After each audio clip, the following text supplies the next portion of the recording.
What up, St. Louis? What up, the world? Welcome back to another edition of the Scene Talks podcast. We are very excited today. We are bringing in a great local band for you all to hopefully learn more about or learn about for the first time. So we'll just get right into it. Ladies and gentlemen, let me introduce you to the boys of Chainstay. Fellas, welcome to the show. Oh, we're super happy to be here. Thank you for having us. Well, we're super happy to have you guys here. So, for the people that may not know about you guys, why don't you give us a little rundown of who you are and what it is you're doing out here? Yeah, so we're called Chainstay. We're emo, pop punk, Midwest emo type band, whatever you want to call it. We started in late 2000, well, kind of like mid 2023. Originally, we started out, me and Thomas. I was like, I really want to make a band down here because I'm not actually from this area. Mm-hmm. I used to live in Peoria, Illinois, so I'm like really wanted to get integrated into the music scene down here. I've been going to shows. I've been making a lot of friends in the scene, and it's like I want to actually have a band, to play in. Yeah. And so I knew Thomas before from a friend group, and he was the first person I thought of. Hit him up. I'm like, hey, you want to play drums and try to make this new project? So we started it then, and then at the beginning of 2024, we wanted to actually play out, and we met Jared and our friend Riley, who's not able to be here today, but he plays bass, and we rounded out the lineup early last year, and we actually started practicing, and we played our first show in March of 2024. So just a little over 1 year anniversary at this point. But yeah, we're just really thankful for all the opportunities that we've had so far. It's just been really receptive. Everyone seems to be digging it, and we've already made so many friends just by playing in this band. Yeah, I was gonna say because I heard when we came and saw you guys at Old Rock House about how much of a newer band you were. So were you all in other bands before this and then just kind of pieced together for this, or was it just kind of like you knew people that played and just decided to grab people and get together and start this? Well, it's kind of funny how, so like I said, I knew Tom beforehand, but you've played in bands before. We've all played in bands before. Jared's been in bands. Yeah. But just the way that we kind of came together is, I didn't really know how to look for people. We just put out a Facebook musicians, hey, would love someone to play bass and guitar in this emo band. So we sent out our EP and just posted on forums and stuff like that and said, who wants to play for this? And then Riley hit me up September of 2023 saying hey, I would like to play, but I don't know if I'm going to be able to right now because of my work schedule. He said, maybe in 3 months I'm hoping to get a new job and I'll hit you back up.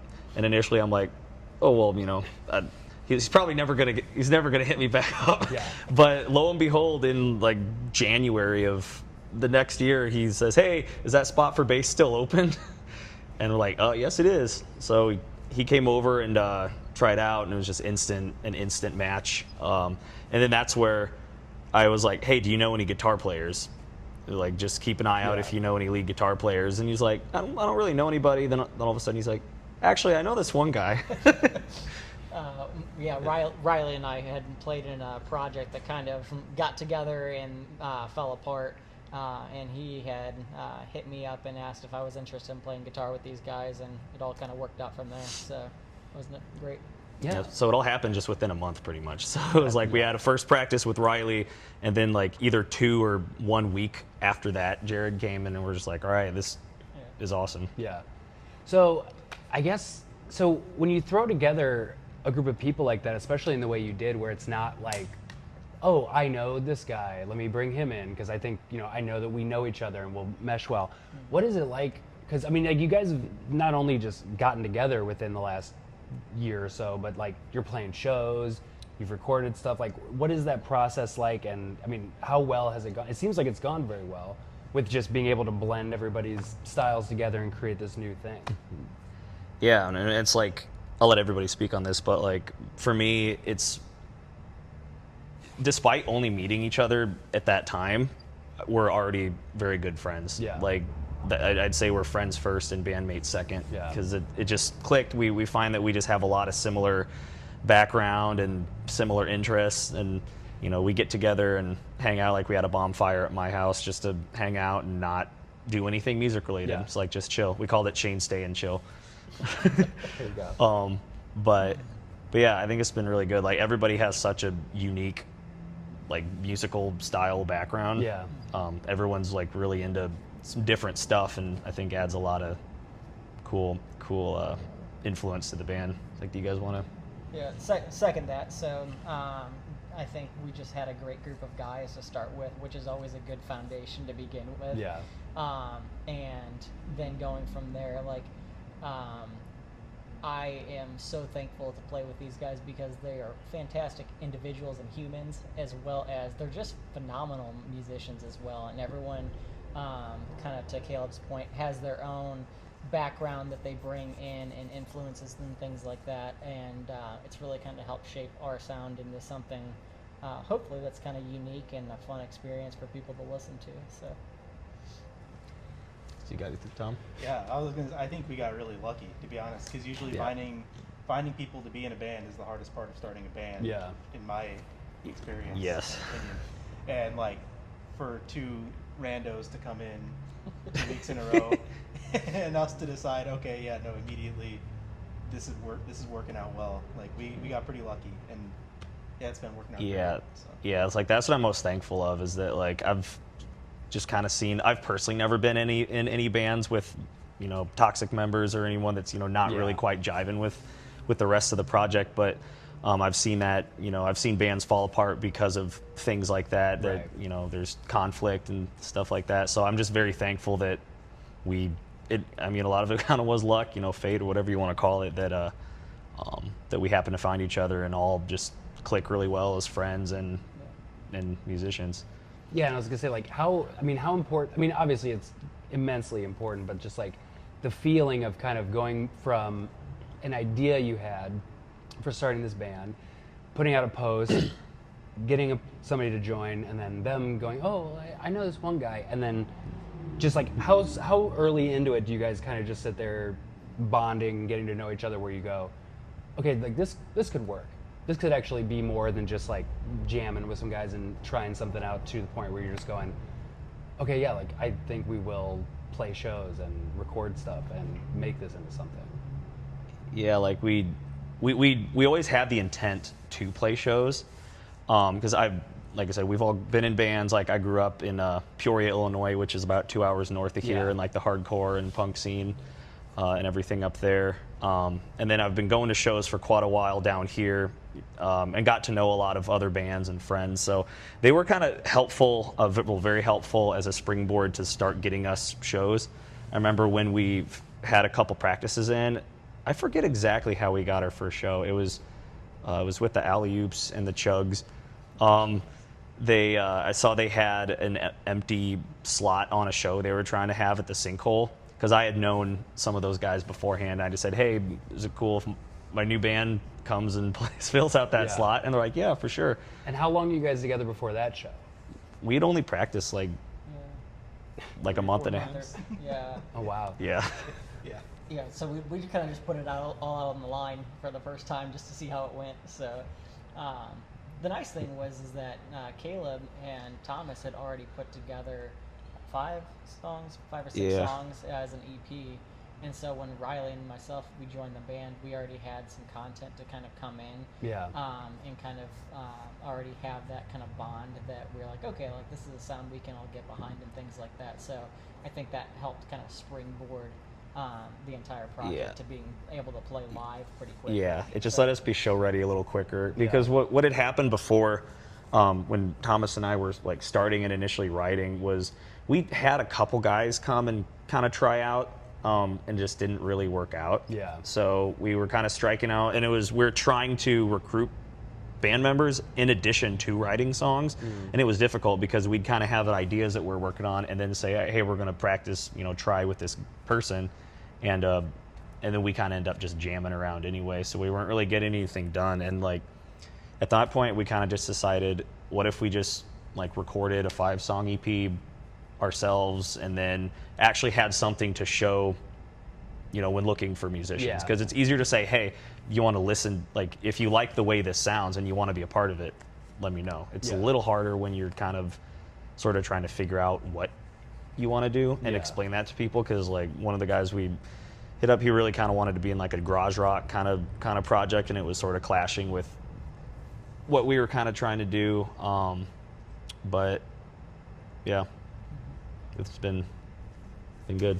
Yeah, and you know, so you guys had, you know, 5 or 6 songs. What's that process like, bringing in some, like, because you two, you know, were working together. You wrote it, you compiled all that stuff, and then you bring in these 2 new guys, and kind of go, here's what we got. What do you want to throw on top of that? Like, what is that whole process like? Just kind of going, okay, fill out the rest of this. I'll let song. you speak on it, but you made a lot of the parts cooler. Well, I appreciate that. I think from my perspective, Caleb and Thomas gave Riley and myself a lot of free reign to kind of bring in our parts, and it was kind of a fresh way to listen to it, because Caleb and Thomas had a lot of the bones of the songs, but then there were some lead parts that I brought in, or Riley had ideas on bass and vocals and things like that that really kind of fleshed out the songs a little bit more. In some ways, I wish we could go back and do those songs over as the full band, because I think that as we play them live now, they've kind of grown and morphed into their own thing, which has just been really fun to see. So.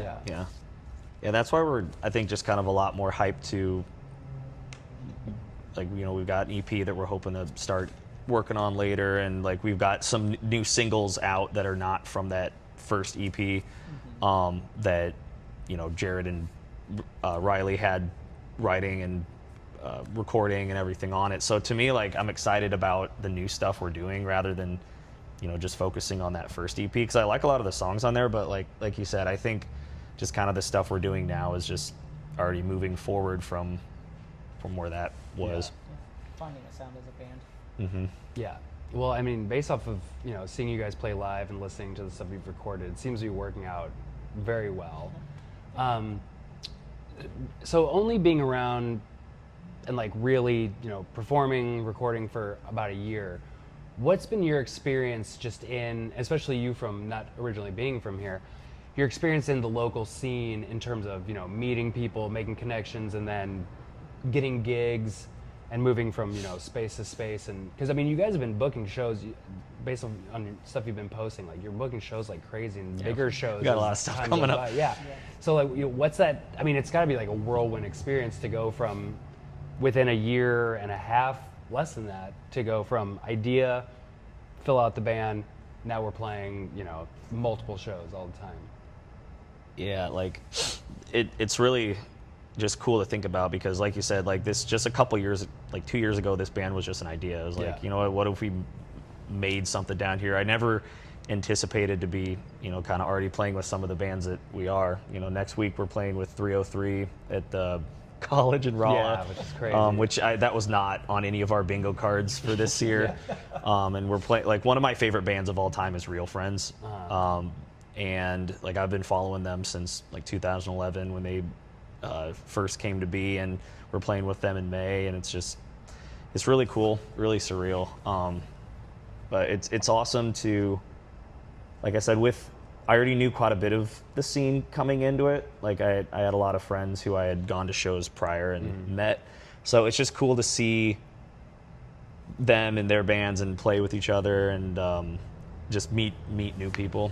It's just been a very welcoming experience. Like everyone's been really kind to us, and we, you know, try to do the same. Yeah, and I know, what was that, about a month and a half ago, you guys were a part of the Punk Rock Weekend, which Yeah. was like That's great. such a massive collection of artists and shows. What is it like going, also, you know, I'm sure most of those bands have been around and together for a while, like the confidence it gives you to know that you're being included in a situation like this, and having a guy like Wes Hoffman who's been around for them to go, okay, you're on the bill, here's your spot, like you're a part of this. Like how crazy a feeling is that? Yeah, like I said, Wes Hoffman, like I've seen his band probably 2 years before my band, or before we started.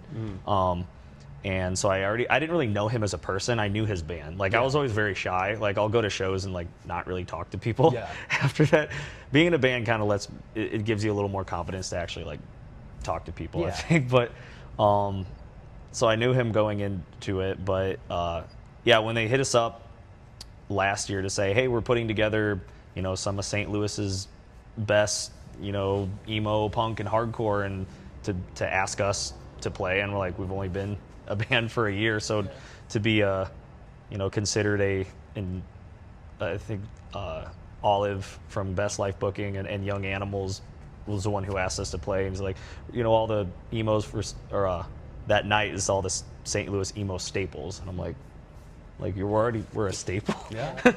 So I'm like, oh, A little surreal. yeah, that felt good. Yeah, and it was a wild weekend too. I mean, it just the mix of different bands and the people that came out. It was really a cool experience just to see this gathering and support for all these local bands. And then we saw you at Old Rock House, and it's really just kind of a cool thing that seems to be about St. Louis, where for certain shows you can just totally blend and mix styles, because you guys are opening up for in between two ska bands, which is like a little different than what you guys are doing. Yeah. Yeah. What was like? So how do you get yourself involved in a gig like that, where it's like, okay, we're not in the same genre at all, but we'll somehow make this show work? Well, that's another thing that was really interesting, is because Jason Nelson from Orange Tree, he's the one who messaged us on our Instagram asking if we wanted to play that show. And I had known who Orange Tree was prior to that. I've seen them quite a bit, and I love ska. Like, I actually used to play in a ska band myself. So, but I don't think there was no still like ties. It wasn't like, hey, I play in a ska band, so we should play the show. He just like asked us to play, and it was just kind of interesting. So I'm like, oh yeah, I'd love to play with your band, 'cause I know you guys, and I love mixed genre shows. Yeah. Like I love, like, growing up, we used to have, you know, shows at the VFW and punk house shows and stuff with like a ska band, an emo band, a hardcore band, a metalcore band, like all on one bill, and it's so fun. Yeah. That is a cool thing about the scene in St. Louis, is just that there are a lot of shows like that, and also just kind of like the general support from other bands. It's not like, oh, well, you don't play my type of music, I don't really care about what you're doing. It seems like it's a very tight-knit community where everybody just wants to make sure everybody's, you know, getting booked on shows, being able to play, get out there.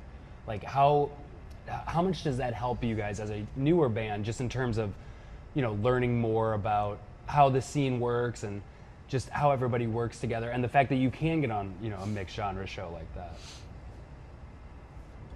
I feel like we've had a ton of support from a lot of the bands that we're friends with, and just people that we've met kind of throughout the scene. But the Alley Oops guys have been great with us. I Like Snaps, Uncanny Valley, just to name a few. But they have all been fantastic in kind of helping us get shows, kind of get plugged in with the scene. And then when we see them at shows, they're just kind of like meeting up with friends and things like that. Yeah. So it's been great to kind of get connected with those folks and the other bands that we've been able to play with as well. Yeah, I mean, I thought the 314 Punk weekend really demonstrated that cross-genre support, because, like, man, we had people who were probably at all 3 nights of that event, and they were just throwing down that entire time during the set. Same. It was probably the most energetic crowd we've had at a show, and I think a lot of those people were hearing us for the first time. So that says everything you need to know to me. Yeah, I was at all 3 nights. I thought it was so awesome, and it's like you said.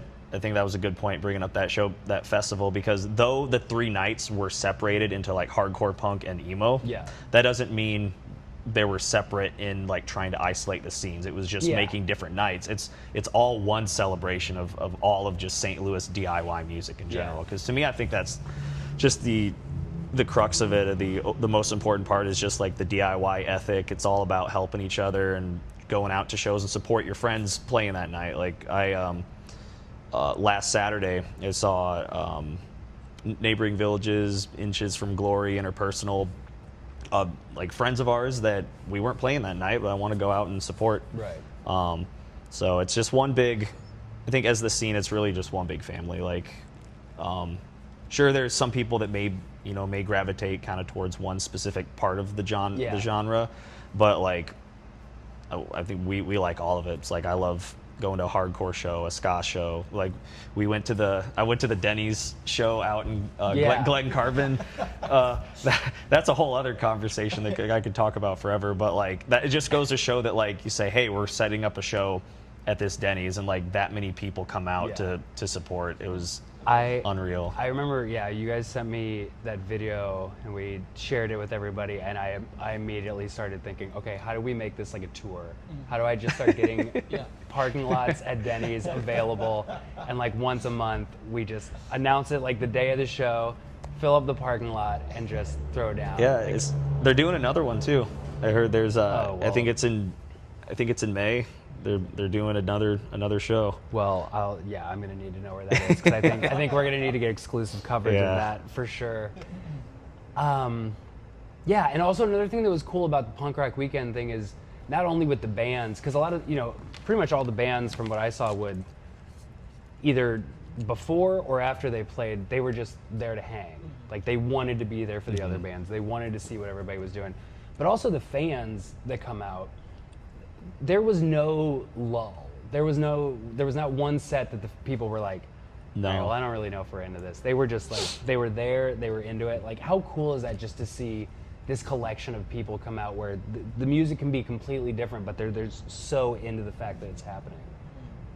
Yeah, that was so cool. Like even just the first band started at like 5 o'clock on a Sunday. Yeah. So you're almost like, I don't know how many people are going to be there at 5 on a Sunday, and it was Silver Material that started it out, and it was already packed, like already high energy, and we were right after that, and people started going crazy. And people were, it was like that the whole night, like and people didn't even like people stayed till the whole set. Oh yeah, the whole festival. Yeah, that was great. Hopefully we can pull together something. Maybe at a Denny's. Who knows? We'll throw something like that together again. Grand Slam. Yeah, we can do it at like an IHOP. The Grand Slam tour. That's what I'm going with. We'll get it together sooner or later. Denny's, if you're out there. We'll do it at a Cracker Barrel, Hey, or I'm an gonna IHOP. throw it out there. Any breakfast all day restaurant that's willing to partner up and sponsor this, Any breakfast establishment. as long as you got a decent sized parking lot, we're willing to talk.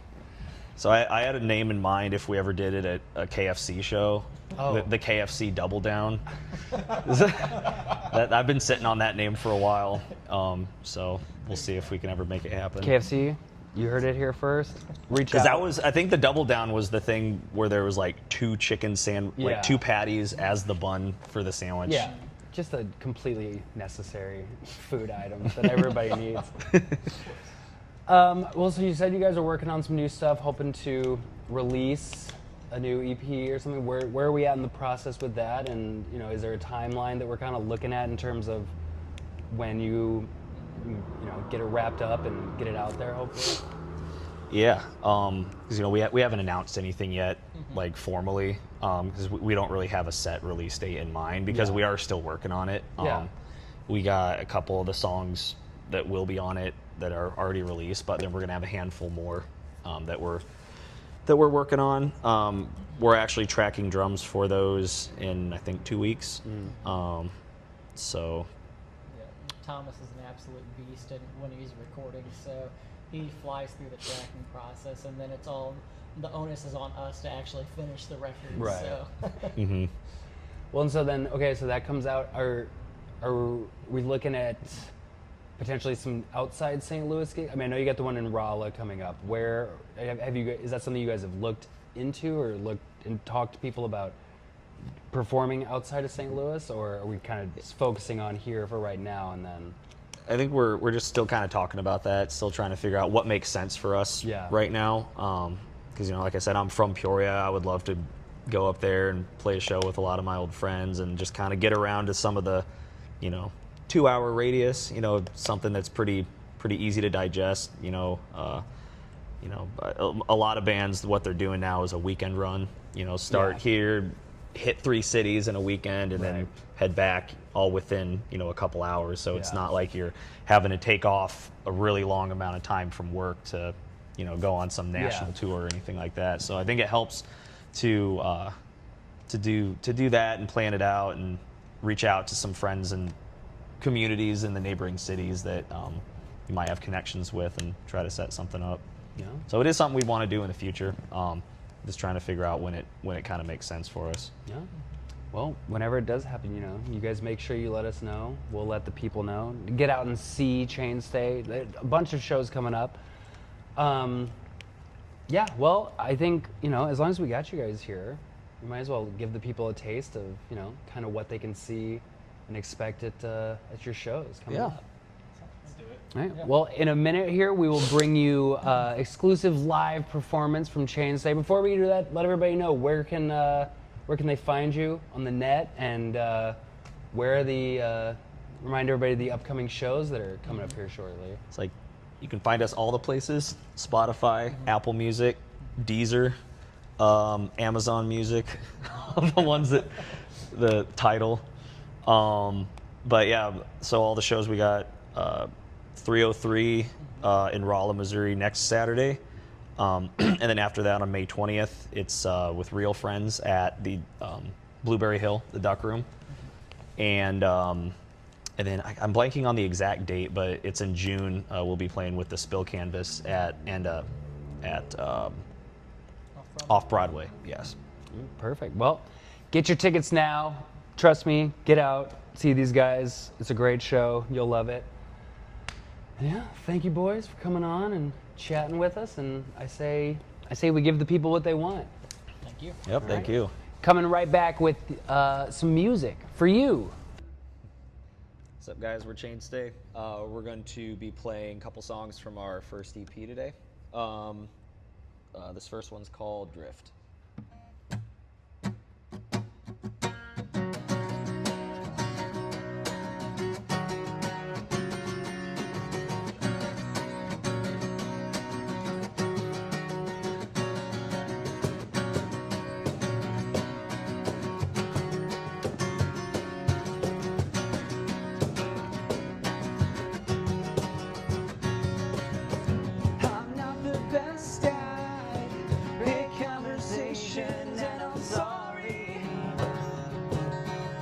Sorry that I never was able to see out of the clouds.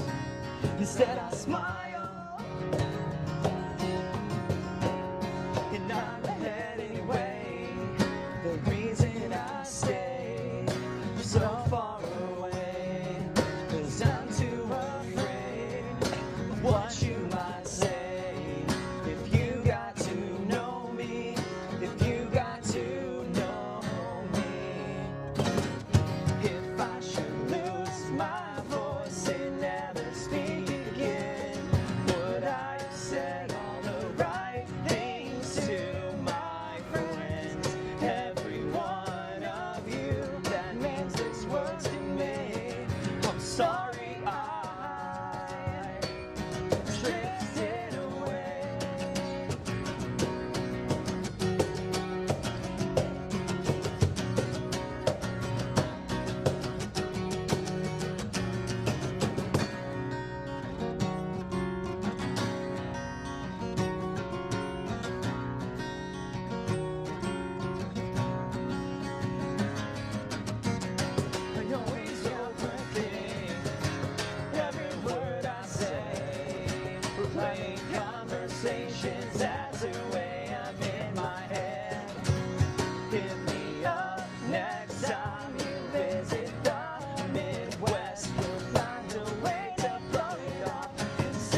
drifted away.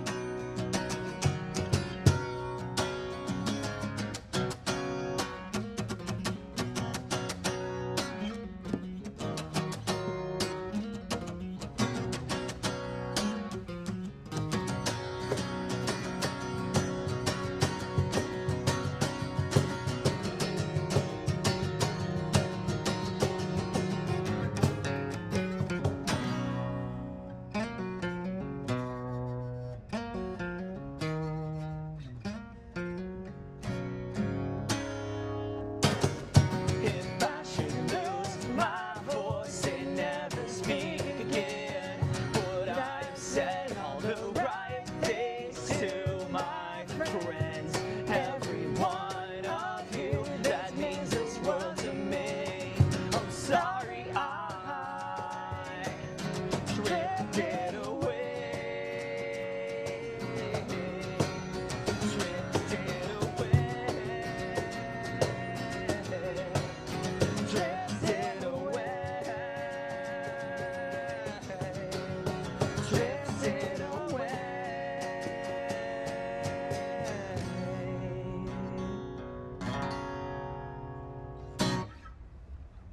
Thank you. That was called Drift off our first EP. We're gonna play one more.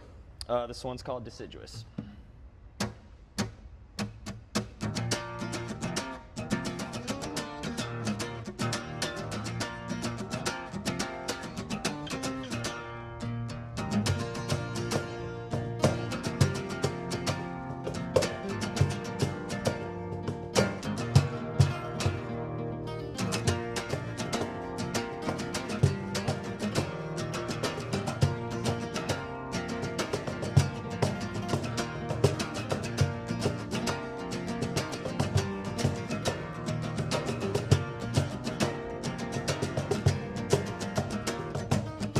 We drifted on good terms.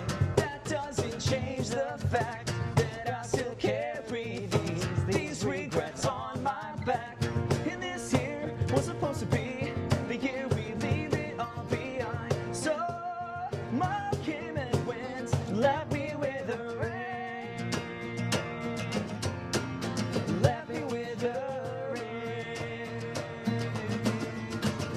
'Cause I'm deciduous. How did it end up like this? I wanted to be strong, but the damage was done. And when the weather breaks and my leaves start to fade, I remember what you told me that cold autumn day. Oh, I'm deciduous. Oh, I'm deciduous. I traded in 1 year for another ring. I'm all barking by, still getting used to the sting of a scar that I'm trying to live without. Stop the lines and the pain. I did it to myself. Thought that you were everything I need. Little roots could grow if you don't water the sea. Don't water the sea. 'Cause I'm deciduous. How'd I end up like this? I wanted to be strong, but the damage was done. And when the weather breaks and my leaves start to fade, I remember what you told me that cold autumn day. Oh,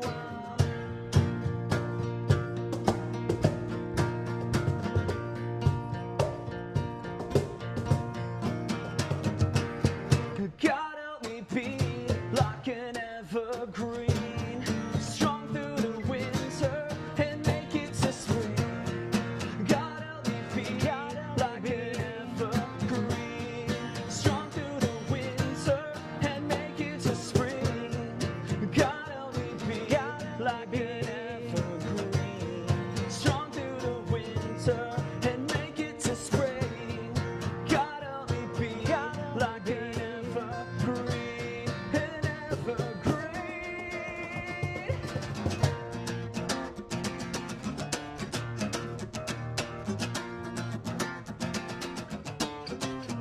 'Cause I'm deciduous. How'd it end up like this? I wanted to be strong, but the damage was done.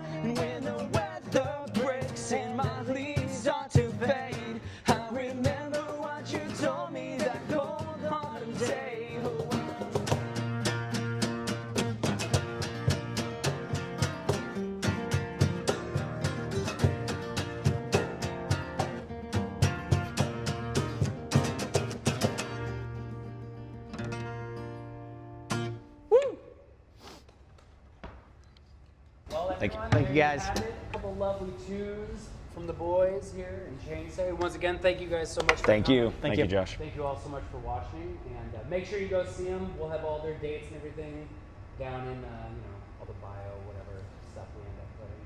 And, yeah. Thanks for tuning in. We'll see you next time. Everybody say bye. Bye.